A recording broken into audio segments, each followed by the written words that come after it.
The content of this podcast is provided for informational and educational purposes only. It's not medical advice and is not intended to diagnose, treat, cure, or prevent any disease, disorder, or medical condition. It should never replace any advice given to you by your physician or any other licensed healthcare provider. Insomnia Coach LLC offers coaching services only and does not provide therapy, counseling, medical advice, or medical treatment. The statements and opinions expressed by guests are their own and are not necessarily endorsed by Insomnia Coach LLC. All content is provided as is and without warranties, either express or implied. Wayne's experience with insomnia began when he was preparing for his board exams. Because he needed to get up earlier than usual, he started going to bed earlier than usual. Unfortunately, this made it harder for Wayne to fall asleep, and as a result, nights started to become stressful and he began to experience a lot of sleep-related anxiety. In an effort to address this sleep disruption, Wayne started implementing a number of sleep hygiene rituals. He experimented with sleep supplements and started to record, analyze, and evaluate every aspect of his sleep. Unfortunately, these actions, although completely understandable, served only to perpetuate his insomnia. Ultimately, Wayne got his sleep back on track by recognizing that sleep is a natural process that doesn't require or respond well to effort. He started to go to bed later at night. He started to make some space for difficult thoughts, feelings, and emotions, rather than trying to fight them. And he reminded himself that sleep always happens in the end. This process took time, but today Wayne thinks of sleep as a friend, not as an enemy or something to be feared. He no longer puts pressure on himself to sleep, and he no longer puts any effort into sleep. As a result, he sleeps well and is living the kind of life he wants to live. A full transcript of this podcast and an accompanying video can be found at insomniacoach.com/podcast. Hi, Wayne. Thank you so much for taking the time out of your day to come onto the podcast. Thank you for having me. I'm really excited to go through everything we've got planned to discuss, but that we're never going to get anywhere unless we start at the beginning, right? So let's start there. If you could just give us an idea of when your sleep problems first began and what you think maybe caused those initial issues with sleep. Okay. So my sleep problems started back in March of 2020, right around the beginning of COVID. And it all happened around the time when I was preparing for my board exams for optometry school. And I remember at the time I had given myself a very strict bedtime that I wanted to meet in order to basically prepare myself not only mentally and also academically for boards, but I wanted to have a good sleep schedule. And so typically I was a person who went to bed at 12, 1 to a little bit later. You could consider me a night owl. Mm-hmm. But for this exam that I was preparing for, I had to get up basically around 6:30 or 7. And to me, that was very daunting. Mm. And so I told myself I need to get to bed by 11 at the latest. And so I put this pressure on myself to really get to bed around that time. And so so that was around March when the test was going to be. And so that's when it all started. Okay. And what were those kind of nights like when you started to experience those sleep disruption? Was it difficulty first falling asleep? Because I'm guessing that from what you said, you started to go to bed a little bit earlier in order to try and make up for the fact that you're going to be also waking up a bit earlier. So were you having issues falling asleep, or was it more to do with waking during the night and then finding it hard to fall back to sleep, or maybe it was the double whammy and a little bit of both? Yeah, it was a little bit of both, but mainly for me personally, it was falling asleep. Mm. If I fell asleep, I could, most of the time I could get through the night.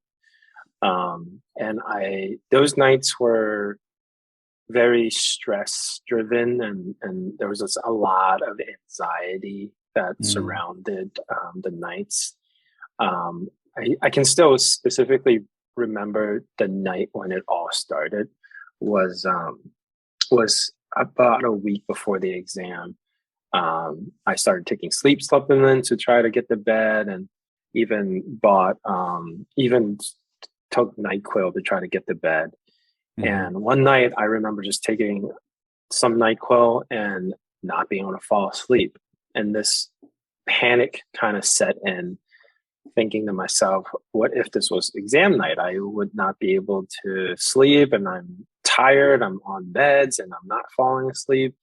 And so I think my relationship and my thought about sleep kind of broke down there. But most of my nights, to answer your question, were just difficulty falling asleep. Mm. When I would spend, upwards of 2-3 hours to fall asleep, and some days I couldn't fall asleep until like 6 or 7 in the morning. Wow.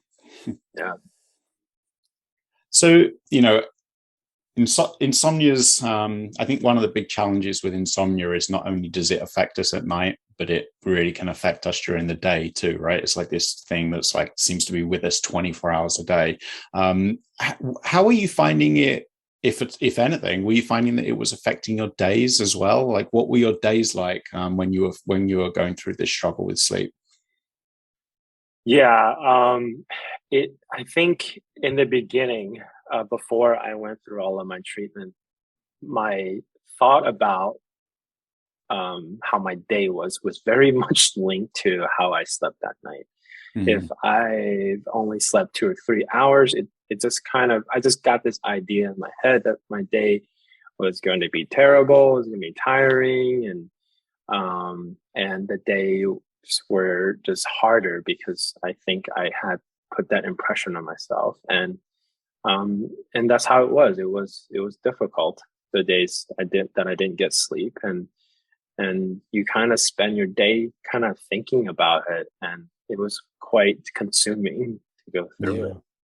Yeah, absolutely. So you kind of touched upon it already in terms of like the supplements and the over-the-counter stuff. What were there any other kind of things that you tried, to get your sleep back on track or to fix this issue before you started implementing these behavior change techniques, which we'll talk about in a moment, that on reflection, you've now think those probably weren't that helpful, or these things that I did. Can you think of anything else that you tried?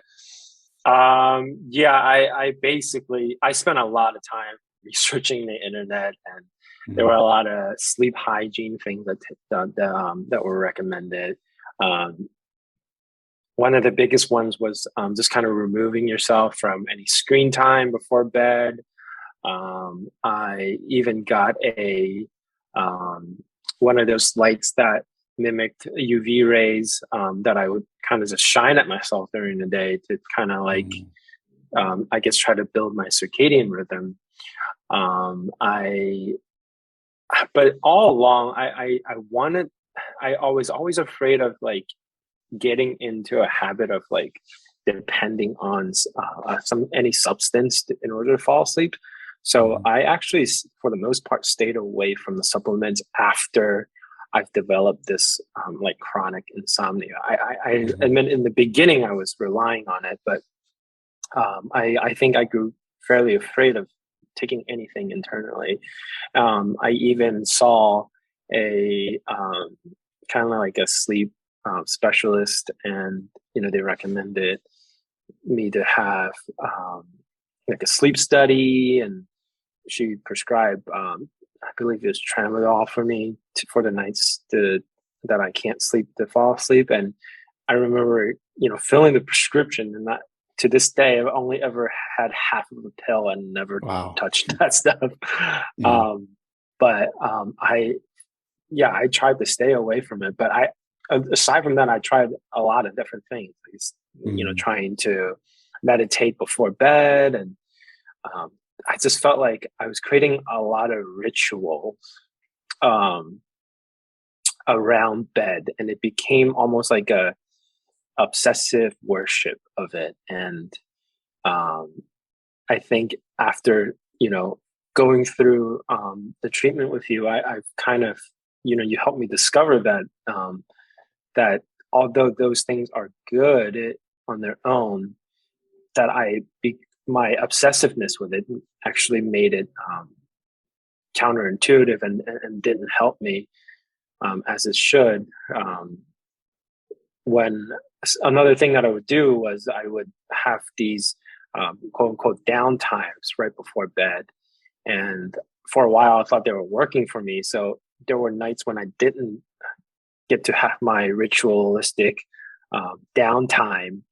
I always thought to myself, "Uh-oh, like this is a night that I won't be falling asleep." Mm.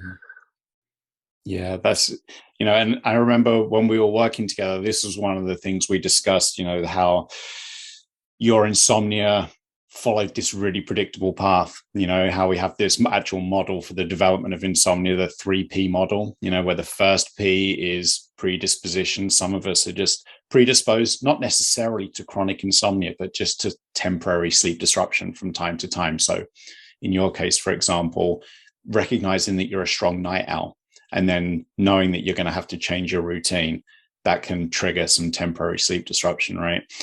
Which is the second P, the precipitating event, whatever it is that triggers the sleep disruption. So again, really clear for you. You're like this model textbook case, right? Yeah. You had to study, you were doing your studying, you had the exams, you had to get up earlier, whole different schedule to what your body was used to. And normally, like probably more than 9 times out of 10, when whatever that trigger is no longer relevant or we've adapted to it, our sleep just gets back on track. But if it doesn't, that's where that third P comes into play. It's all these perpetuating factors. And this is just a symptom of being a human being that wants to fix problems, right? We do things like going to bed earlier, maybe even staying in bed later on the weekends to try and catch up on sleep, on napping during the day, doing all that research, rituals, experiments, all that stuff that is done with the best of intentions and seems quite logical when we're doing them, but they kind of backfire on us and they can end up making sleep more difficult and they perpetuate the problem. And so I'd like to just talk about that. I'd like to just mention that model because it helps us recognize that what we're experiencing isn't unique and that there are those perpetuating factors that we can influence and we can control. Although we can't control sleep itself, we can definitely control our behaviors in a way that helps create better conditions for sleep, removes any of those behaviors that might be perpetuating sleep disruption. We can also do things that explore our relationship with our sleep-related thoughts and just sleep itself that can help tackle those perpetuating factors too.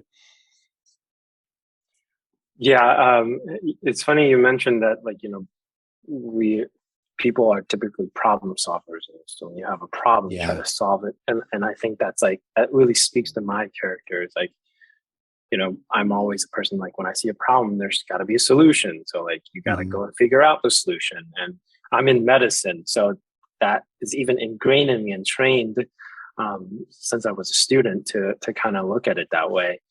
And so I think for me, that was really the perpetuating factor. Was it's like I guess I just spent so much time thinking about how to fix the problem, Mm.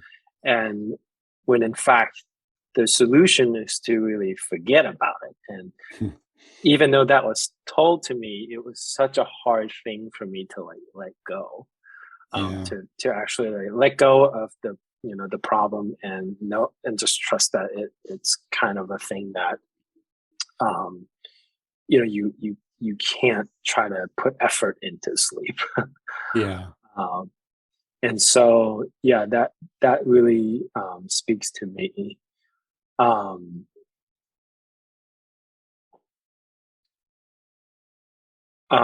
Sorry, could you repeat the last question that you asked? Yeah, I was just, summarizing how in cases of insomnia, they're pretty much identical from person to person. So although like our individual circumstances can be unique, the insomnia itself usually isn't. And how your experience was almost like this textbook example, right? Just of you've got these clear predisposing factor, this clear precipitating factor, and then all these clear perpetuating factors, so this desire to fix a problem, which is this human trait, and especially when we have kind of a very analytical mind or a very scientific mind, and we can get tripped up here because everything in life responds well to effort, right? I can't think of anything that doesn't usually respond well to effort apart from sleep. So, our brain is naturally telling us you got to put effort into sleep here. You got to try to sleep, you got to make sleep happen. You got to control sleep. You got to get a certain amount of sleep, a certain type of sleep. Do it, make it happen. And as soon as we put that effort in, that's when we tend to get caught up in the struggle because sleep doesn't respond to effort or to pressure. The only thing that can make sleep happen is being awake for long enough. That really is all we can do. But that's not to say, just like you touched upon, it's hard to say, okay, I just need to stop trying. I need to stop putting effort into it. Because we naturally want to fix a problem. And this is why I think these behavioral change techniques can be helpful because they still give us an outlet for that effort. We've still got tasks that we can do that help create better conditions for sleep. So we're kind of redirecting our efforts in a more constructive and positive way on setting the stage for sleep rather than trying to make sleep happen. Yeah, that reminds me of something that we were working on. For me, thinking about sleep during the day was a really big problem for me. And so something you told me to do was, kind of limit yourself, kind of allow yourself to still think about it, but set a window for yourself to, I don't remember how much time you allotted me, but it was like 15 minutes or 20 minutes a day where I'm allowed to think and research sleep as much as I want. But, after that point, you just gotta let it go. And I think that was also, really, really helpful. And another thing that I was obsessively doing was kind of keep focusing on the numbers, during the nights and tracking the sleep efficiency and how much sleep I was getting per night. That I think there came a point when you were like, just forget about, keeping track of the numbers and just let it happen. And I think that was a really big turning point for me. It was just learning to let all of it go. Yeah, the tracking can really be like this double-edged sword because like when I'm working with clients, many clients find it helpful to, to just start filling out some sleep journals just with like best guesses, which is what I always encourage. If someone's going to start filling out a sleep diary, of when they went to bed, how much time they think they spent awake, for example, things like this, I always encourage them to just use your best guess because we don't want you to be like checking the time throughout the whole night, getting, all right, I was awake for 17 and a half minutes at 3:07 a.m., things like that.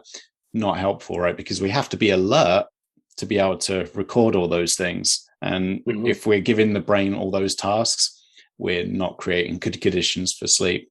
And some clients just don't find it helpful at all. They really benefit from just not even keeping any kind of sleep log, and just every week or two, just thinking, how do I feel I did over the past couple of weeks?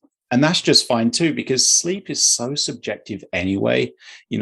One person would feel great after 5 hours of sleep. One person will feel terrible after 5 hours of sleep. So the numbers themselves don't really matter. All that really matters is how we feel about our sleep.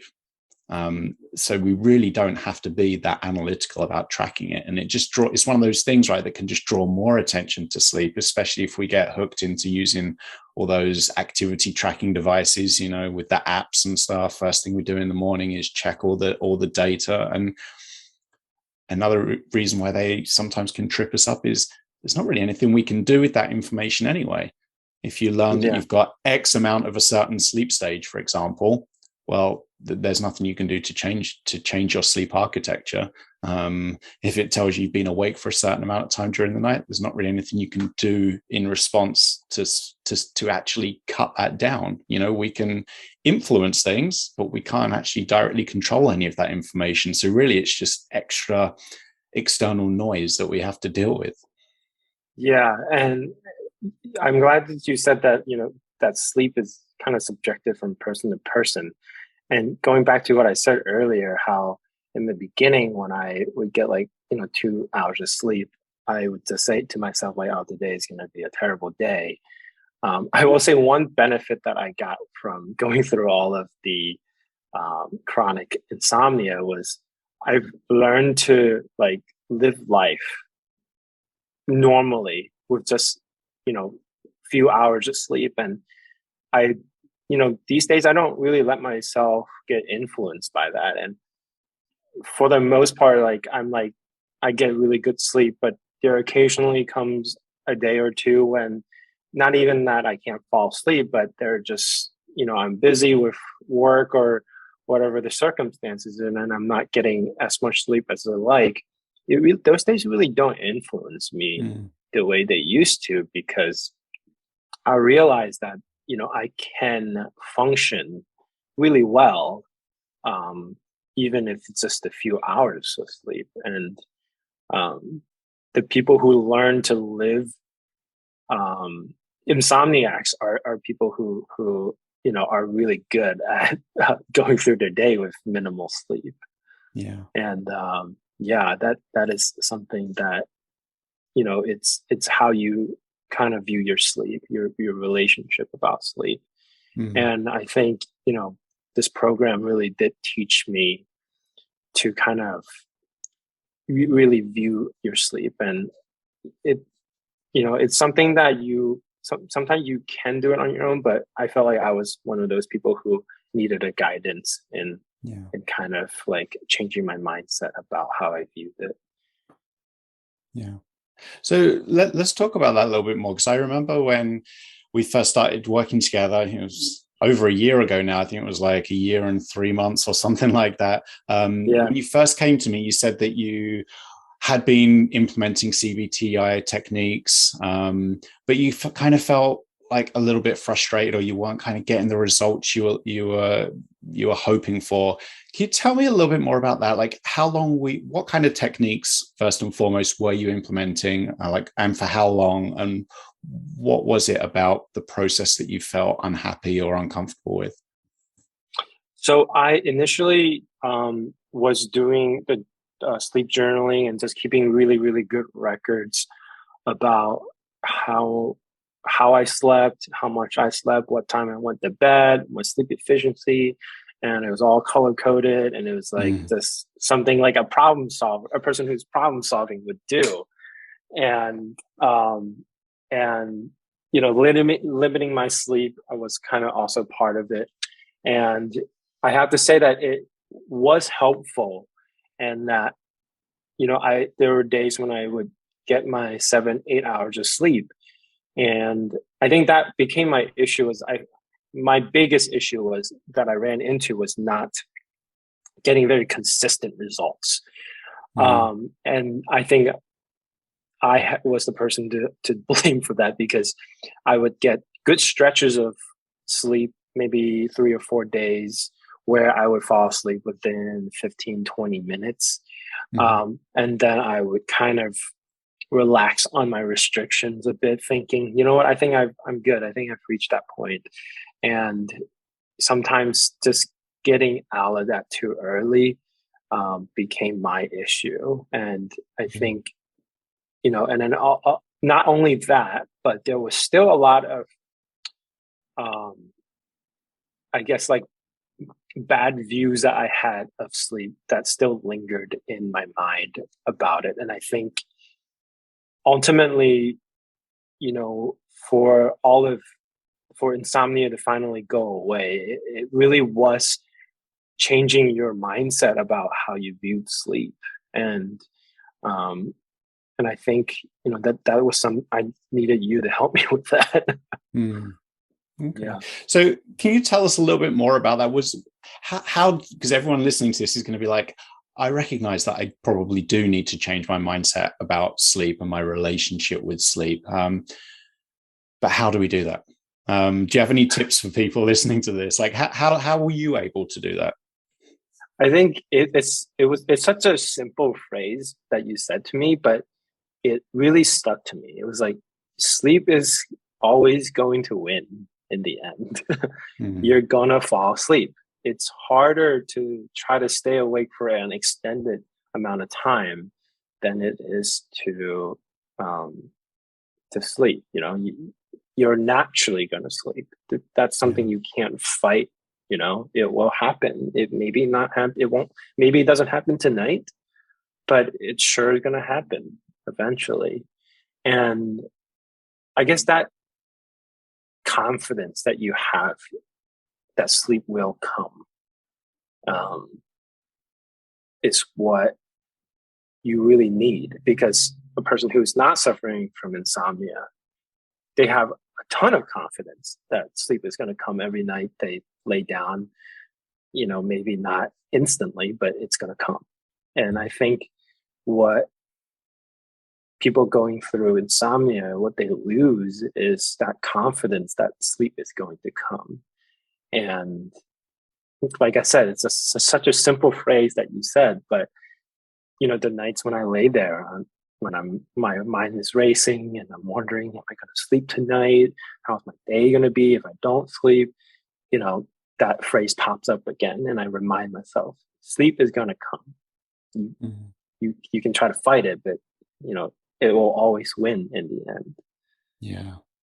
That's just something we cannot deny. It's just a fact. No matter how entrenched our insomnia is, we can always remember times when we have got some sleep, even if it's just a couple of hours, because our body will always generate sleep. But yet, when we're really in the throes of insomnia, like really struggling, our brains like to tell us, oh, you've had a you had no sleep last night. That means you're going to have no sleep tonight, and then no sleep the next night, and no sleep the next night. But from a biological perspective, that cannot be true. But Mm-hmm. it's just our brain looking out for us. Our brain is there to protect us, and do good for us, help us live the best life we can. It's kind of like this really overly enthusiastic friend. It's like, do this, you're going to do great. How are you doing? Let's do this. Let's do that. How's it going now? And it's just trying so hard to help us out, that it can kind of get in the way, right? But the truth is, even when our brain is looking out for us and warning us that you had no sleep last night, what if that happens again tonight? What if that happens the night after? The truth of the matter is that sleep always happens in the end. When we've been awake for long enough, we will always sleep, and that the body is always going to generate, at the very least, the minimum amount of sleep we need. It will always generate that. Where we struggle to get more than the bare minimum is often down to those efforts, that human desire to get more sleep or to get better quality of sleep. And when we get involved in that process, once the body has kind of generated that bare minimum, it can, as soon as we get involved, that's when we can start disrupting that natural process, because we've already got that bare minimum. So the body can actually be awake now. When we get more than the bare minimum, it's when we can take that step of removing ourselves from that process. I think there's just pressure that you put on yourself. And I think for me personally, that's how it all started. And then that pressure turned into just the way I viewed sleep just morphed. Sleep is our friend and not something to be afraid of, but it became something that I was afraid of. I dread going to bed at night and laying there with the possibility of not falling asleep. And, I think that what ultimately has to take place is you have to not be afraid of it anymore, and see it as a friend that it's always been in your life, and that there's nothing wrong with you. It's just your perception of sleep has changed. A lot of clients that I work with find it helpful to just reframe the process of going to bed. Instead of this being now it's time for sleep, it can just be now it's time to just relax and rest, just changing the goal. Because as soon as you make sleep the goal, we're more likely to put pressure on ourselves, we're more likely to put effort into the process. These things aren't helpful. But if we just make, I'm just going to go to bed, rest, relax, see what happens, sometimes that can create those better conditions for sleep, because we're helping to remove our goals and our expectations from that process. Yeah, I remember even reading research papers on how there were studies where people were told to try to sleep as quickly as they can, and in the control group they were just told to sleep, and the people who were told simply to sleep slept quicker, whereas the people who were told to actively try to sleep ended up spending more time than they would normally average would spend trying to get to sleep. Yeah. So sleep is just one of those things that really cannot require effort. Yeah. Yeah, absolutely. Yeah, that's a really interesting study, that one, and I like to refer to that one with a lot of the clients I work with. That as soon as we do try, that's when we struggle the most. And I think in that study you mentioned, I think it was maybe even like college students that like slept great. They chose like the healthiest people they could find, the people that generally slept the best. But as soon as they said, right, we'll give you like $100 or whatever to whoever falls asleep the fastest, oh man, no, there was no sleep happening in that group anymore because of that effort. Yeah.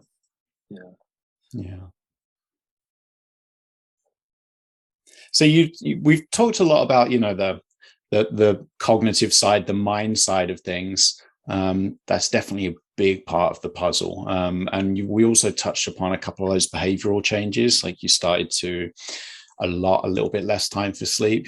So instead of starting to go to bed really early, maybe start going to bed a little bit later, just to reduce that opportunity for long periods of wakefulness and to build up that biological sleep drive, that natural urge, that pressure to sleep, because you're going to be awake for longer.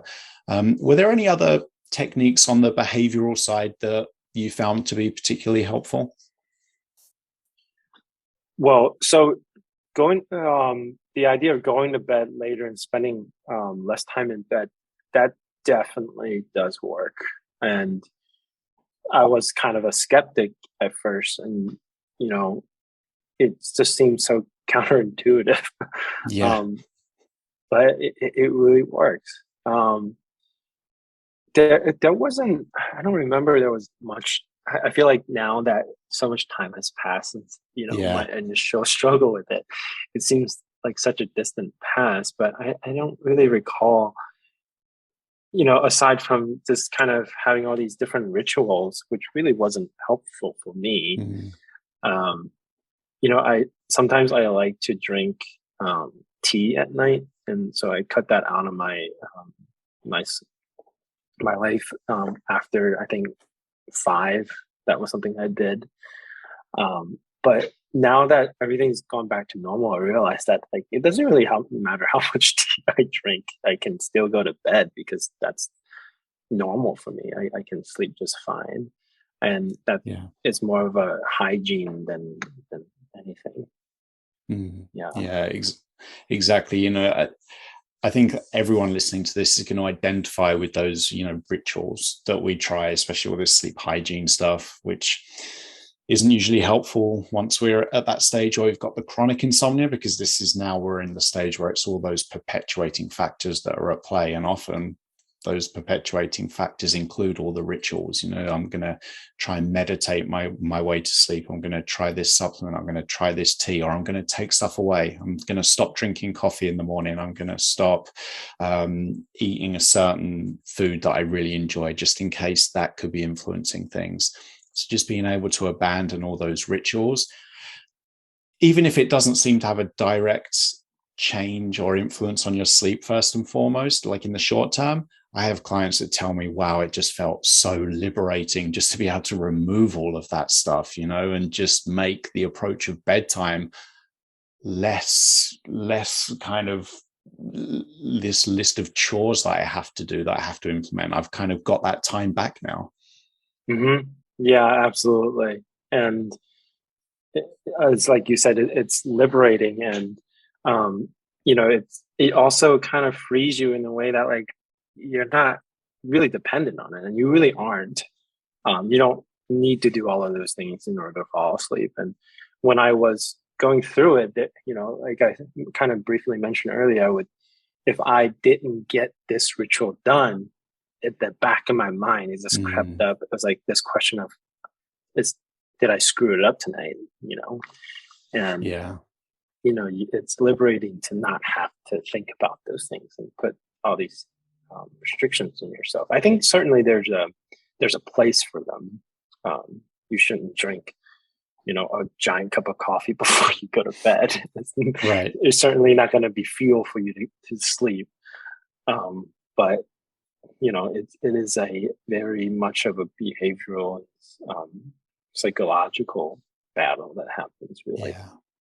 Yeah, definitely. And you touched upon a good point there, is not only like if we miss one of those rituals, that can in turn like kind of lead to more worry, and that in effect can make sleep more difficult. But even if we try implementing like this new ritual or doing something new, and then we feel like, oh yeah, this is working, or I'm sleeping better now. If then we have a difficult night, then we start to worry that that new thing isn't working anymore, and we get caught up going down the rabbit hole of then looking for an alternative or looking for modifications. It can just be like this endless struggle, and it can be like this real distraction. And I But a absolutely lot of did do people, that. I absolutely did that. yeah. So you touched upon this earlier. You said that you found it helpful to just kind of ring fence some time during the day to just like permission to worry or to freak out or to think about sleep as much as you wanted, just so that instead of it being just spread out across the entire day, or trying to battle with those thoughts throughout the day, it can be helpful to just set aside a little bit of time. So whenever these thoughts or worries crop up, you just be like, okay, I've noticed these thoughts or these worries cropping up. I'll address that. Let's say 3:00 this afternoon. I'll give myself 15 minutes to just worry and think about sleep as much as I can. And I think it can be helpful, like you touched upon, because it can help shift or just kind of condense the amount of time we're going to spend worrying down. But I think where it can also be really helpful, I don't know if this was true for you or not in your experience, but I think it can be helpful as a way to recognize that although thoughts and worries can be difficult and uncomfortable, we don't necessarily have to fear them or be afraid of them, because they're just their thought processes that the brain is generating. And I think when we specifically allot time to worry, human nature is to try and push those thoughts and those emotions away. But when we're kind of giving our mind permission to generate those thoughts and worries for this set time during the day, I think that can be quite powerful as a way of helping us recognize that these are thoughts. Then they're nothing more than that. They're nothing less than that. They're just thoughts that the brain wants to generate. Yeah, no, it is. And, ironically, I've also applied that to my day-to-day life now. When I have worries, there are some things that, that pop up in your personal life, and you find yourself spending a lot of time thinking about. And this is one thing that I've learned, to just kind of give myself space to think about it. And it's okay, but not to really obsess. I think that is the key, not to spend your whole day thinking about it, and having that safe, like, time set aside for yourself is important, not to shove it down, because ultimately it's difficult to tell somebody to just forget about your worries, and they will go away. It's difficult, and you will learn that with time. But kind of being gentle and nice to yourself, I think, is really important to get through it. You have to be nice to yourself, and taking away any opportunity to worry it's not very nice. Yeah, and what I think could be helpful too is just recognizing, like I touched upon earlier, that all these thoughts and worries are just your brain trying to look out for you, try and take care of you. You know, it's not your brain trying to make you feel awful and miserable, although that can certainly be feelings that these thoughts can generate. So I think just recognizing that the brain is looking out for us when it's generating these thoughts and these feelings, they can definitely feel really uncomfortable. But at the end of the day, we always get to choose our actions in response to them. You know, so we can choose to respond in a way that, you know, kind of leads to behaviors that we know from our own experience don't usually make us feel better, don't really help. Or we can try something new whereby we recognize, we acknowledge that, okay, my brain's looking out for me. It's generating all these really difficult thoughts and feelings and emotions. But let's see if I can take some actions that still help me move toward the kind of life I want to live, to implementing behaviors that might be different, might be helpful, even though all these thoughts and feelings and emotions are present, even though they are difficult. Let's see if we can control our actions in a different way. Yeah. Yeah.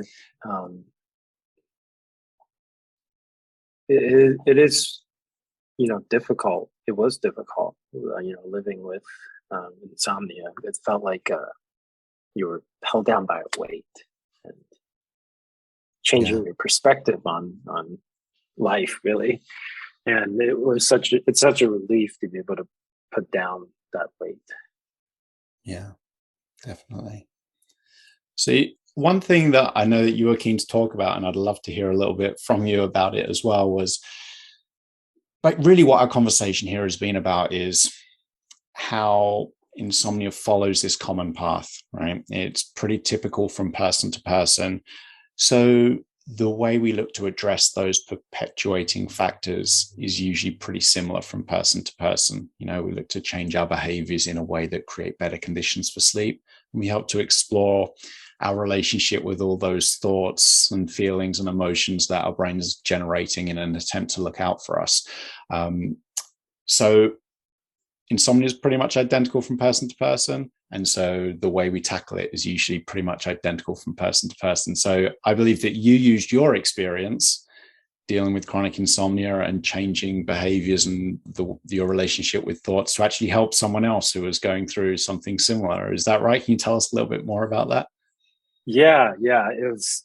I think ever since I'd gone through this experience, and I spent a lot of time and also just kind of looking out to make sure that there are, people who aren't also suffering with this, and because I know it can be fixed, and it's a terrible thing to just kind of hold on to. And so anytime I hear people talk about, oh, I'm not sleeping well, and I kind of pursued that and asked about it. But there was a lady that was who was kind of going through something very similar to what I was going through at my church. And the circumstances of how it started may be different, but our experiences are relatively similar, and you could probably attest to that. But I just kind of spent what I knew about sleep, and I think kind of going through and being done with insomnia has taught me how to kind of communicate that with somebody who's going through that. I think everybody knows and understands this relationship they have with sleep, but it's only people who suffer through it who can communicate that. Yeah. And I think this is why I think these podcasts that you host are very important for not just for people to understand that there's people out there who are suffering like they are, but also to allow people like me who've gone through it to be able to express it into words, because I think it's very difficult sometimes to put it into words. But this lady who was spending on the orders of 3 to 4 hours just laying in bed, tossing and turning, trying to get to bed. And the way she's describing it to me still sounded really like really early stages where she's really anxious about it. And that anxiety around sleep was starting to build up. And I knew it was something close and dear to her heart because she brought it up in a prayer group. And so it was something that was concerning her and something that she wanted to get rid of. And so I taught her what I knew about sleep and, trying to restrict her sleep, kind of the regimen that I went through. But then more importantly, it was kind of communicating with her about this relationship that we have with sleep and how really it's her perception of it has changed. And ultimately, that's what she has to kind of undo in order to get rid of it.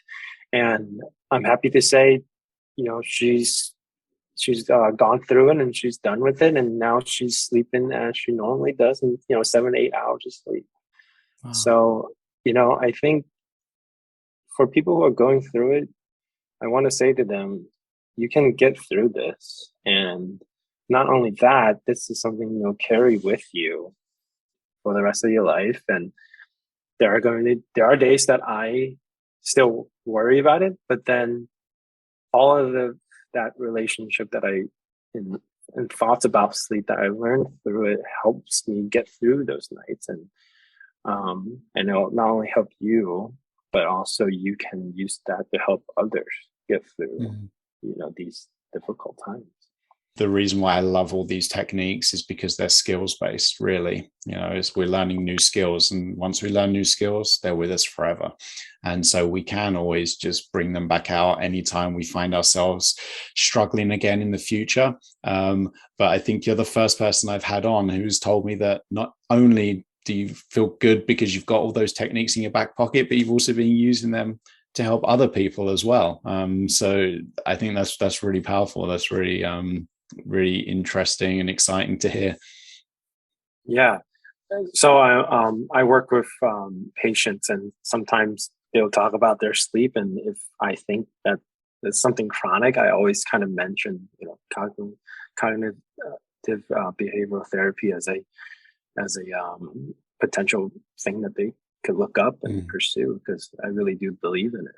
I will have to say in the beginning, I was a bit of a skeptic, because it's like, well, how much can I really change just because of how I think about something or my behavior towards something? But the mind is a very, very powerful thing. Yeah, it really is. Well, one thing I'm curious about, and I'm guessing that some other people listening to this would be curious about too, is how you slept in the end, on the night before all those exams. How was your sleep? And I'm guessing that your performance was good enough. How did that all go in the end? Yeah, so I managed to pass boards. Board certified now, practicing in Philly, doing my residency in Philadelphia. And my sleep, it did take a while, I would say, before I finally kind of gone back to what I would say baseline, to where it was getting my 7, 8 hours of sleep, maybe sometimes even 9 if it's a lazy day. But yeah, these days I am waking up earlier, like around 7, and going to bed around 11 or 12, just because your circadian rhythm is also very, very powerful. And ultimately, these days I can't help but fall asleep when the certain time comes. And I think that is something, going through it, you have to rebuild is your circadian rhythm and resetting it in a way that it works for you and not against you. But I can confidently say that I'm getting, all the sleep that I'm satisfied with. I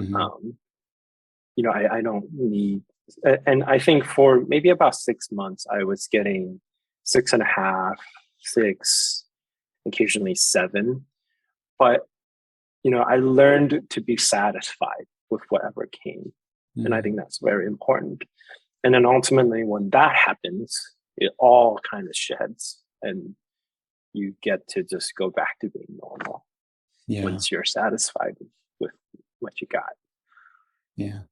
And so just if you can just clarify the timeline for me, when did you end up taking the board exams? Was it before we were working together, when we were working together, or was that after we were done working together?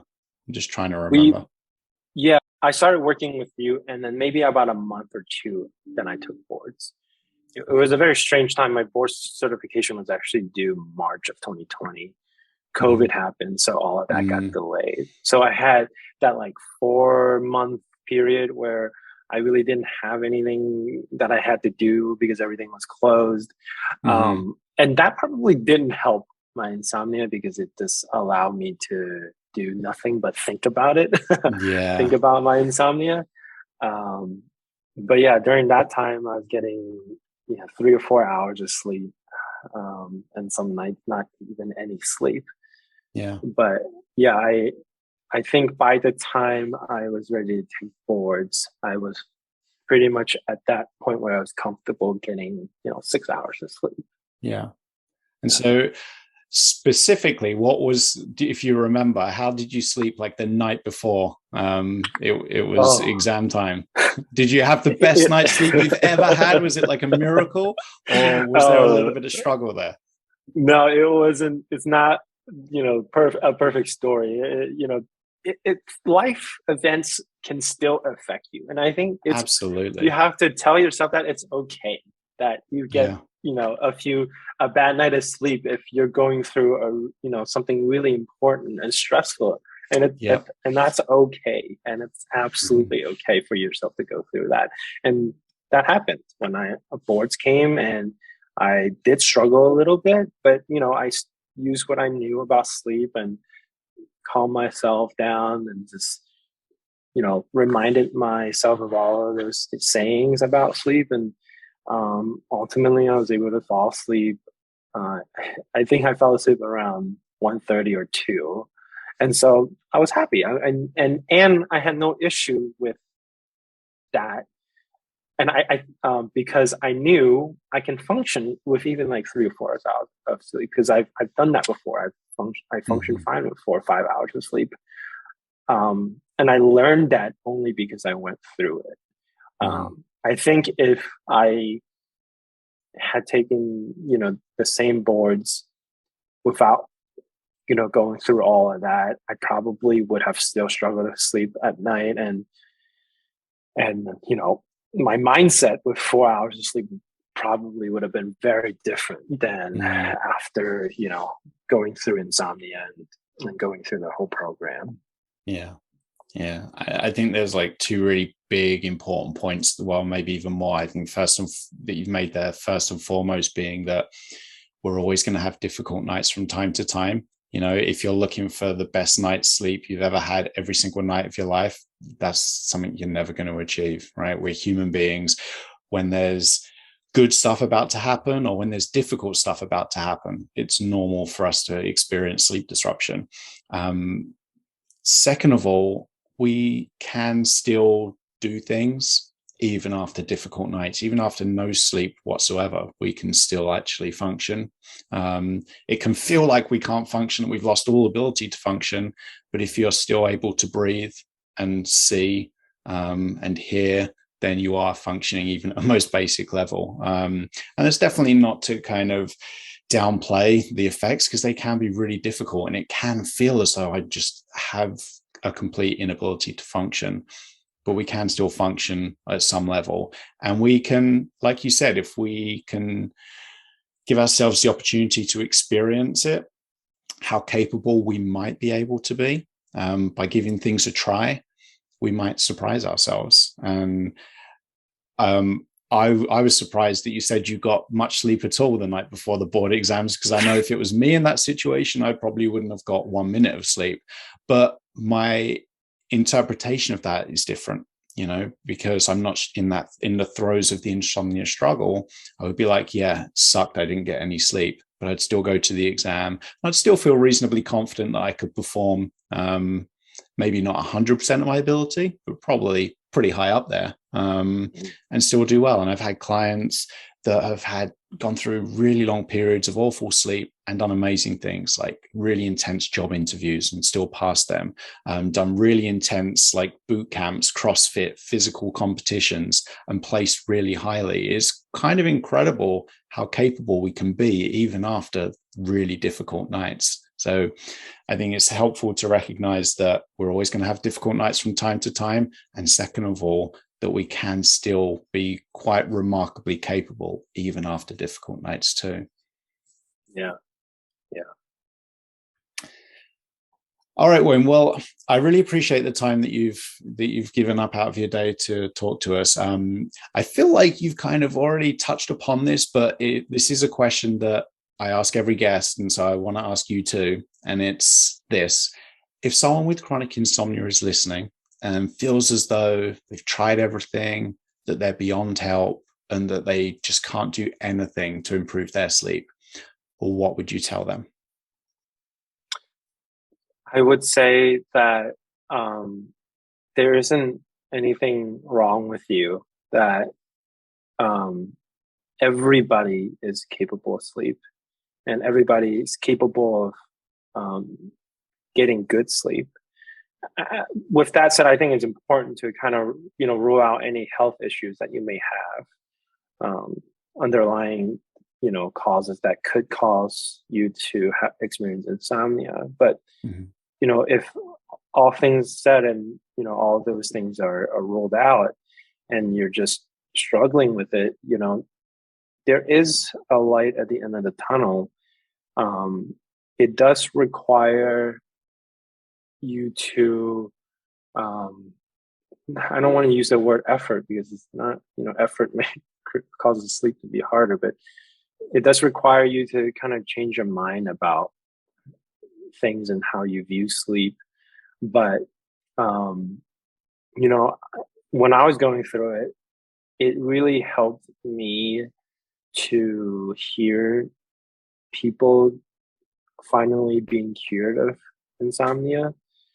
And it's strange now that I'm on this side, speaking to somebody who may be going through it.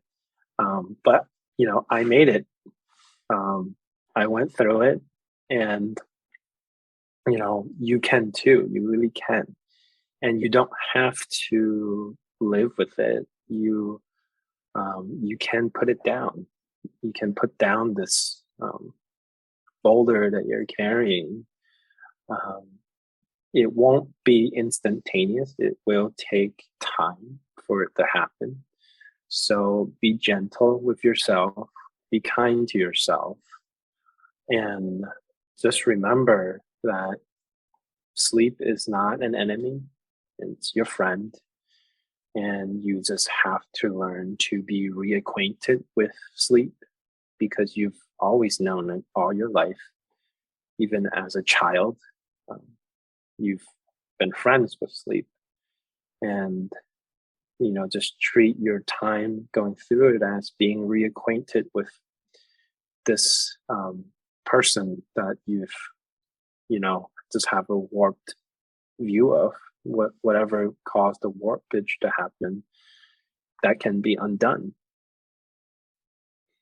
That's great. Well, I think that's a really great note to end on. So thank you again for taking time to come on and share your experience, Wayne. Yeah, thanks for having me. Thanks.